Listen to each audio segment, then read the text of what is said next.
Hey everyone, Dr. Larsen here. I have Danny. He came all the way from North Dakota, and he's got some issues with his left TMJ and amongst some other things. But I want to show you something here with dentistry again. A lot of my videos show dentistry, and they show some of the problems with some of the conventional orthodontics and things. Not that we don't need them, but just some of the issues that can happen. And we're going to show a tooth that he has a problem with. And we're going to start there with him and see where he goes over the course of the next months as he heals. Anything you want to say? No, just I found Dr. Larsen online through the same videos, and I was very skeptical until I came under the camera where I am right now. And once again, he proved me wrong that this was right. Actually, proved me right, I should say. I was pretty intrigued by what he found, and would like to enlighten everybody else out there who might be having the same issues. All right, well, let's get to it. All right. Go ahead and lay your back. So like most of my videos that I show with the patients, I'm showing the different weaknesses that happen. And what we always want to look to find the weaknesses. Where is the nervous system not working correctly? Where is it having a problem or a dysfunction? Because that's where you're going to find why the pain is there.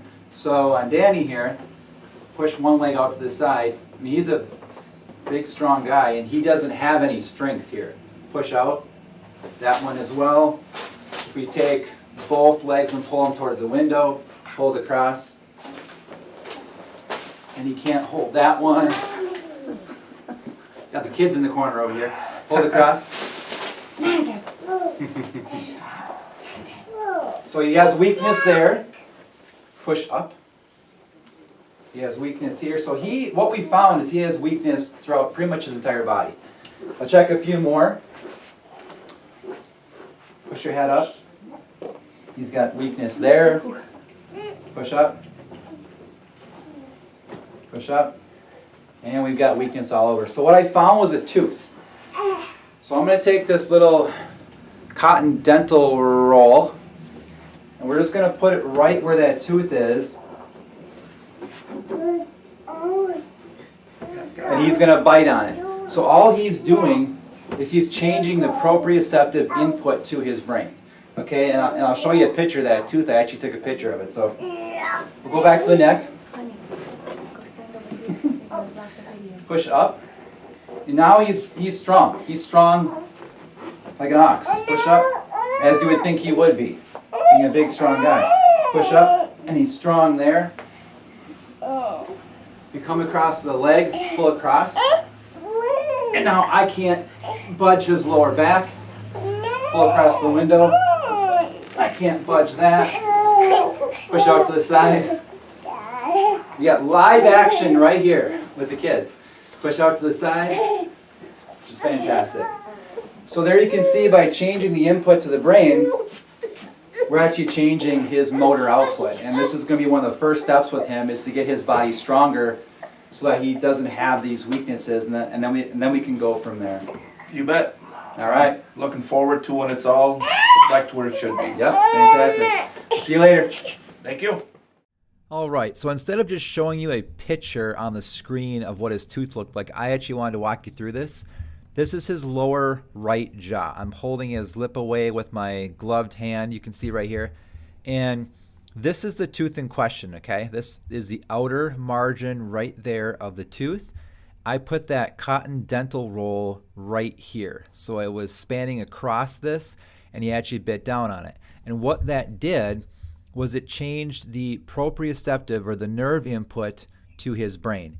Because inside of the root, and on the end of the root, you have what's called the periodontal ligament. And that ligament is rich with nerve sensors. Just think of if you were to, let's say, bite into something, and you all of a sudden bit down on something hard.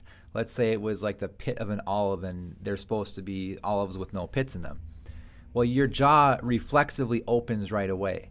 So imagine if there's a constant irritant, though, in your jaw all the time, what that is doing to your nerve input coming in. So if this is the outer part of the tooth, check this thing out. This right here, this crack right there, that's the filling. right here where my mouse is going, that is the outer margin of that filling. You can see how enormous, it's the entire side of his tooth. So I was suspicious right away off the bat with, a filling that big, just kind of put in there in like 2 big chunks is potentially an issue. Here, I'm not a dentist, I'm not diagnosing on this whatsoever, but these look like cracks to me. Some type of fracture in the tooth, which would make sense. So he's going to go to a dentist. Hopefully we'll find a good one for him. I have one down in the Twin Cities that I use in St. Paul, and we'll see if he wants to make the drive back over to do that.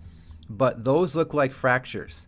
And when you have big fillings, especially the metal type fillings, because metal expands and contracts. We have to remember that. That's why bridges have expansion joints in them. They have those little metal pieces in them because when it's cold, they contract. When it's hot, that bridge expands, and it has to have room for that. Well, the same thing happens with fillings. Fillings are a non-living material, especially metal, and they expand and contract. And this, to me, looks like cracks, fractures in the actual tooth. So he is going to go get that analyzed. Again, I'm not diagnosing fractures off of this because I'm not a dentist. All I'm trying to do is find where is his body not operating efficiently, and it was very obvious in the testing. He had no muscle strength whatsoever in his whole body.